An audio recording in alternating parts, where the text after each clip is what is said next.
बिस्मिल्लाहिर्रहमानिर्रहीम। अवैस अहमद की तरफ से तमाम व्यूअर्स को एक मरतबा फिर वेलकम कहते हैं।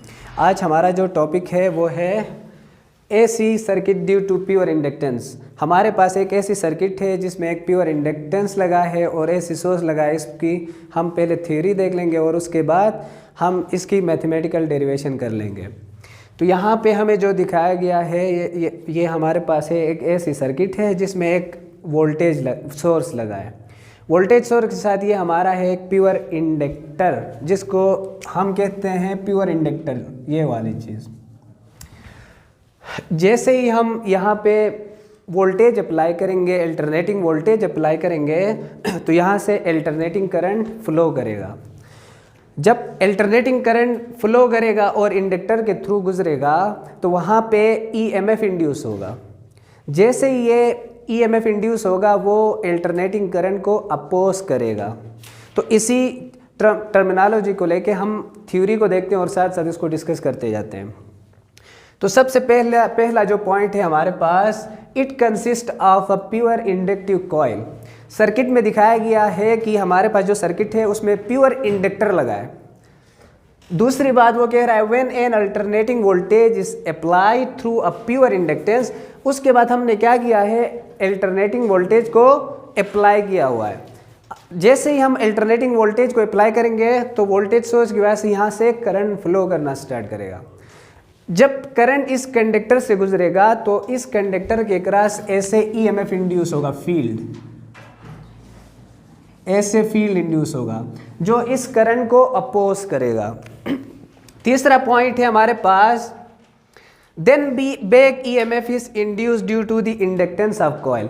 अब ये बैक ईएमएफ जो इंड्यूस होगा इस कॉइल के अंदर वो सिर्फ इंडक्टर की वजह से होता है, क्योंकि हमने पहले भी पढ़ा है कि जब भी करंट किसी इंडक्टर से गुजरता है तो वहाँ पे ईएमएफ इंड्यूस होता है, लेकिन वो ईएमएफ जो होगी वो बैक ईएमएफ होगी, करंट की डायरेक्शन को वो अपोज करेगा।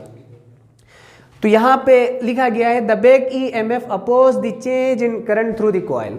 तो बैक ईएमएफ जो होगा वो अपोज करेगा।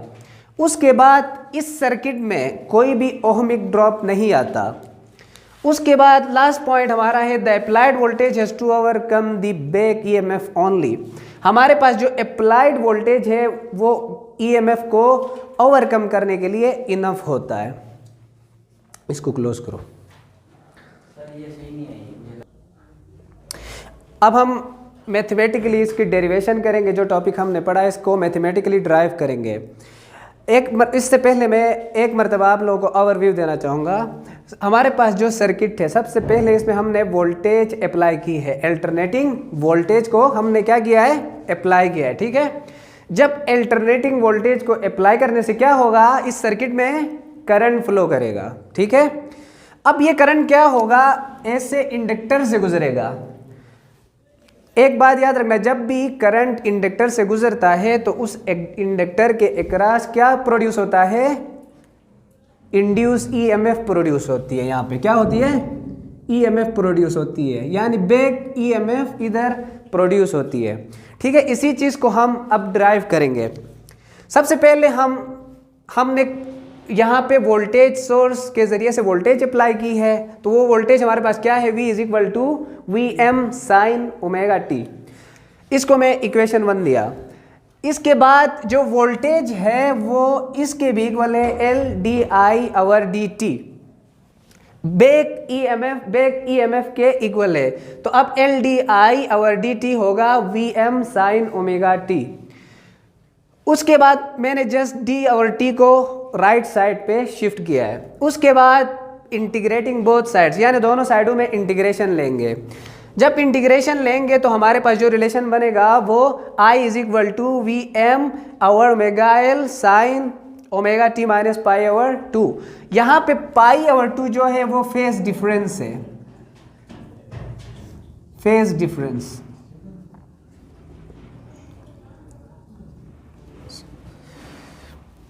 अगर इस पूरी टर्म को sine omega T minus pi by 2 को अगर हम यूनिटी के एक बार रखें तो हमारे पास मैक्सिमम करंट आ जाएगी। क्या आ जाएगी, maximum current. I M is equal to V M over omega L. अब इस इक्वेशन 3 का जो रिलेशन है अगर हम इक्वेशन 2 में पुट करें तो क्या होगा, इस टर्म की जगह में आई एम पुट करेंगे। आई एम पुट करने से हमारे पास जो न्यू रिलेशन बनता है वो ये है, I is equal to I M. यहाँ पे आई एम जो है हमारे पास मैक्सिमम करंट है, sine omega T minus pi over 2। इस रिलेशन से हमें पता चला कि जो अल्टरनेटिंग करंट है वो लैग करती है वोल्टेज को। इट मीन्स वोल्टेज लीड करेगा और करंट लैग करेगी, ठीक है। और इनके दरमियान जो वोल्टेज और करंट के दरमियान जो फेज डिफरेंस होगा वो π/2 या 90 डिग्री का होगा। तो व्यूअर्स, उम्मीद करता हूँ आपको समझ आई होगी। समझ आने की सूरत में हमारे चैनल को ज़रूर सब्सक्राइब कीजिएगा।